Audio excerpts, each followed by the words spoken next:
So I've spoken about repricing in the past, what they can do for our business and whether or not we should be using one, but today I wanted to clear up some of the top myths. Now firstly, welcome back to the channel. If you're new here, my name's Emma, this is Destination FBA and I sell on Amazon via the Amazon FBA program. So I upload regular videos to this channel as well as advice, information over on my Facebook page, my Instagram and my TikTok. So if there is ever anything specific you want to know, you need to ask, please do let me know. I will do my very best to help you out. Now I've also got a course for complete beginners, and it's called the Ultimate Beginner's Guide to Online Arbitrage.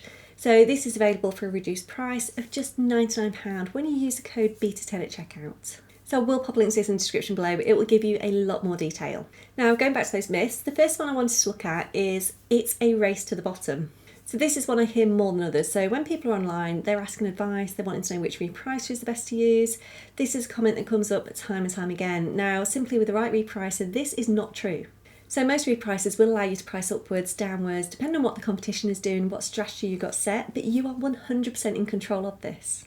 Now an example of this would be if you've got a listing, you've set that strategy to penny under buy box, so that price will drop to win you the buy box, but then another seller's on the listing, they are using the same strategy. This means that that price will continue to drop until one of you hits your minimum. Now this is why it's so important we have minimums set, as the price cannot drop any lower than what you're willing to let it.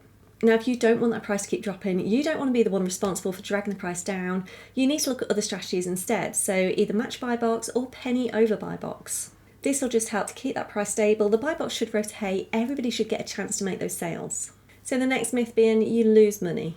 Now this is only true if you don't set your prices correctly, so you set those minimums based on the return on investment, the profit margin that you want to receive. No matter what rule, what strategy you've got set, a repricer should never reprice below those minimums. So this just ensures we don't make a loss unless we specifically let it. So this could be cases where we've got a lot of stock, we need to shift it fast, we just want to get some of that original investment back, clear the stock off Amazon shelves. Then we have you cannot control the prices.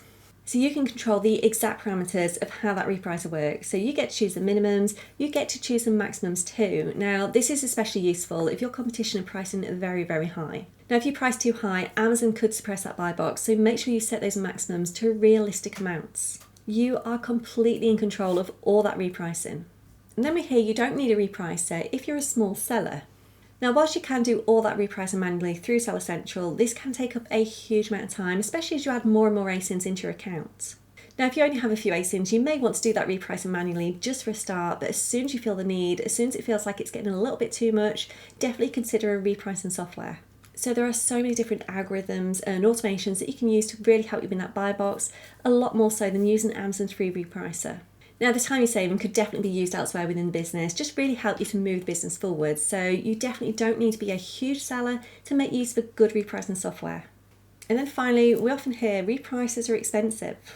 Now this is entirely dependent on the software you're using, so if you get the right one, it can be both value for money and it can be a real investment into your business. So I'm currently using Profit Protector Pro, and this is very reasonably priced at between £29.95 and £39.95 a month, depending on how many listings you have. So this is a monthly subscription, there's no contract, you're not tied into anything at all. Now also you do get that price grandfathered in, so if the price increases at a later date, you will still only pay that same amount, regardless of how many new features, anything extra they add in. Now unlike a lot of repricers, Profit Protector Pro is an algorithmic based repricer. So what this means is it will not only fight to win you that buy box, but it will continue to push that price up, trying to find the sweet spot and just increase that profit margin wherever it possibly can. Now for me personally, having a repricing software saves me a lot of stress, it saves me a lot of time. It's definitely one less thing to worry about and it just frees up more time that I can do that sourcing. So I would say ignore those myths because that is all they are. This software is there to help you, it's there to help streamline your business, make everything more manageable. Now if you have any questions at all on this, on repricing, on the software that I'm using, please do let me know, pop a comment below, jump over in our Facebook group, I will do whatever I can to help you. Now one thing to add as well, they do offer a 14-day free trial, so it is always worth giving it a go yourself, just seeing how you get on. But that is all from me today, so thank you as always for watching, take care and I will see you in the next video.